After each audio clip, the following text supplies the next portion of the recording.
Do you ever feel stuck between using your bullet journal and using your computer, your phone, or any other kind of technology app? Well, as you know, I'm a bullet journal guy, and I use primarily analog tools for all of my planning, brainstorming, and day-to-day task management. But that doesn't mean that I ignore or don't use digital tools. The key is understanding how to balance your analog and digital workflows so you know what to work on and what fits best depending on the use case that you have. I've created two simple methods for thinking about how and when to use paper and then how and when to use digital tools. These methods help me get more done and stay focused on what matters most. In this video, I'm going to teach you the POST method for digital tools and the BEAM method for analog tools.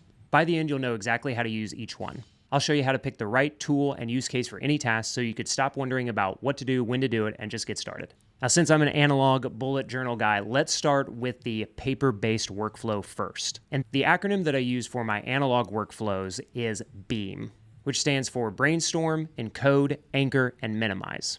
This framework really helps me maximize the benefits of analog tools. So let me explain each one of these steps to you. The first one is Brainstorm, and I love this for analog tools because when you really let your mind go to the blank page or the empty whiteboard, the ideas just start to flow much better than when I am looking at a blank page. The next two are Encode and Anchor, and these are actually backed up by two research studies that I found.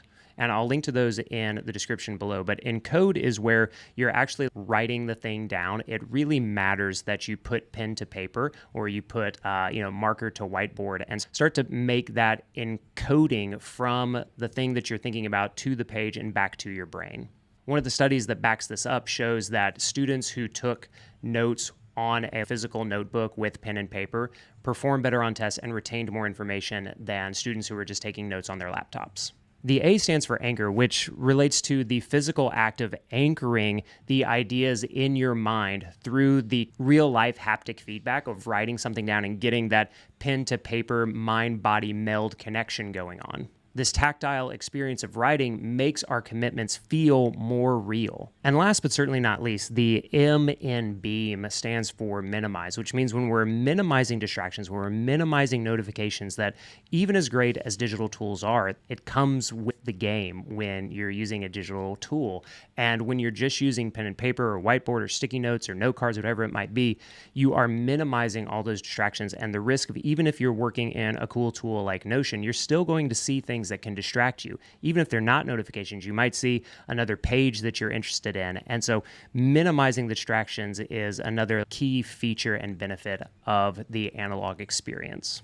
Now that we've established that there are clear benefits to an analog workflow, I do want to go over some of the clear benefits that exist for digital tools as well. And I talk, again, mainly about the benefits of analog systems, but I want to show you the migration between the two and how they work and collaborate and support each other to create a really good workflow and information gathering experience for you.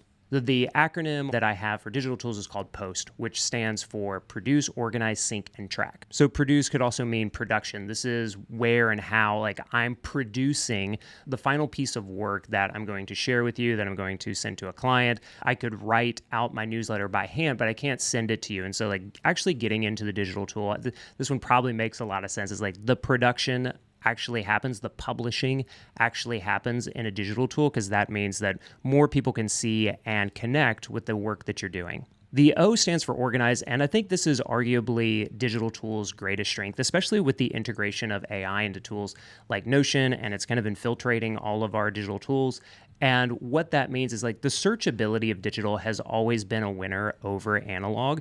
And AI is making this even better, because even if you don't have your titles or your tags or the exact words that you want to use, you can now type into say Notion AI, or if you've dumped a lot of your notes into a tool like ChatGPT, then you can almost go for a vibe check or hey, I remember this time that I was writing about this thing. Can you go find it? And the searchability and the findability of things that you may not have exact search queries for to be able to return those results back to you is just getting better and better. The S stands for sync, and sync is when you're syncing or collaborating with other people on your team or other people across the world who are working with you or are supporting you. And that's really important and really cool.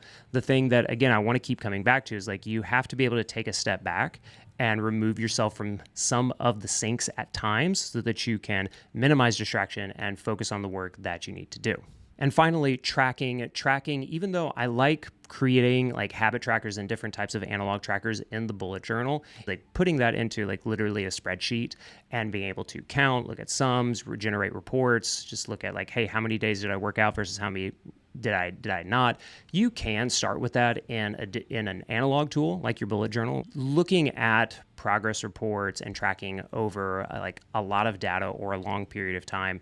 That's also like just unmatched in digital tools. Now you know the difference and the best use cases for thinking about when should I use an analog tool versus when should I use digital tools. And again, like for me, if I think about like my workflow, especially for like say YouTube videos or newsletters, I will often brainstorm the ideas, titles, thumbnails, I'll make sketches. I do a lot of that focused work first in analog tools, whiteboard, bullet journal, piece of paper, note cards, because of like actually the M in the beam, which is minimize. I want to be able to minimize distraction, and I want my mind to be able to encode and anchor those ideas into the type of work that I'm doing. So when I think about my own workflow, that's like how it goes. I brainstorm, I encode, I anchor, I minimize distraction, all in analog tools. When it is time to organize video ideas over time, when it's time to sync with my editor,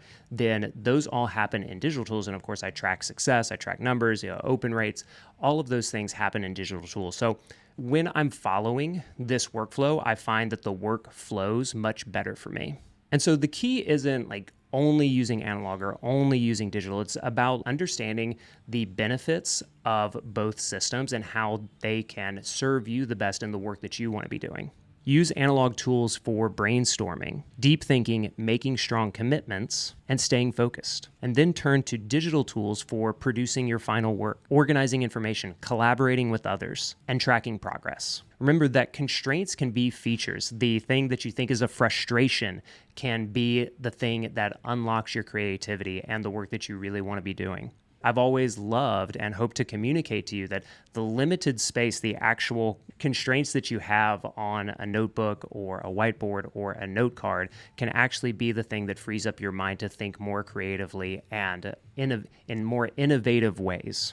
So for your next project, I want you to try and use this system. Use Beam for analog work and then Post for your digital work. And really think about before you go into a task, which system would this be better served to work in, Post or Beam? I think you'll notice how each tool has its own benefits and can help you work more effectively and creatively. Thanks for watching this video. Don't forget to like and subscribe for more videos about analog action and planning. And let me know in the comments which of these systems, if not both of them, you'll be using in the work that you're doing in the upcoming week.